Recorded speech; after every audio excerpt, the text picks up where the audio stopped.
Good morning friends, વાગી ગયા છે સવારના 6:30 અને હું ઉઠી ગઈ છું કારણ કે આજે કેટલા બધા મહેમાન આવવાના હતા એટલે રસોઈ મારે બનાવવાની હતી. એટલે મેં બટેટા બાફવા મૂકી દીધા. બટેટા બફાઈ જાય ત્યાં સુધી મેં બધા ઘરના બીજા બધા કામ કરી નાખ્યા હતા. અને પછી જો મેં બટેટાનું શાક કર્યું, ગ્રેવીવાળું. દમ આલુ કહો તો પણ ચાલે. અને હું થઈ ગઈ રેડી. કેવી લાગુ છું એ જરા કોમેન્ટમાં કહેજો, મને સાડી સારી લાગે કે નહીં. પછી અમે લોકો પૂરી વણતા હતા. હું તળતી હતી અને મારા નણંદ અને દેરાણી બેય વણતા હતા. અને હું તળતી જતી હતી, ગપ્પા મારતા જતા હતા બધા. ત્યાં સુધીમાં મહેમાન આવી ગયા અને પછી અમે લોકોએ બેઠો ખોળ ભરવાનો હતો એટલે વિધિ કરી, ચાંદલો કરીને. આ મારા નણંદની છોકરી છે. મારા નણંદની છોકરી છે. હું, મારા નણંદ, મારી દેરાણી, હું અને મારા નણંદ, અમે ત્રણેય બજારમાં આટો મારવા નીકળ્યા હતા.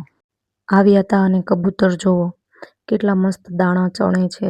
અને પછી અમે ઘરે આવી ગયા ને આ તો હાવ થાકી જ ગયેલી હતી. આવીને સૂઈ ગઈ, જમવા ચગાડી તો ઊંઘમાં જ હતી. અને જો ઊંઘમાં શું કરે છે કંઈ ખબર જ નથી પડતી. પછી મારે 10 વાગ્યાની બસ હતી. મારા દિયર મને મૂકવા આવતા હતા.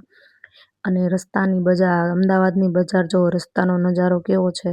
અને પછી જો આ ભારતની ન્યૂઝીલેન્ડ વચ્ચેની મેચ, એમાં આપણી જીત થઈ ભારતની. એની ખુશી અમદાવાદવાસીઓ આપણા સુરતમાં કેવી રીતના ખુશી મનાવી જરા કહેજો. તમને મારા વિડીયો ગમતા હોય તો લાઇક, શેર અને સબસ્ક્રાઈબ કરજો. Thank you so much.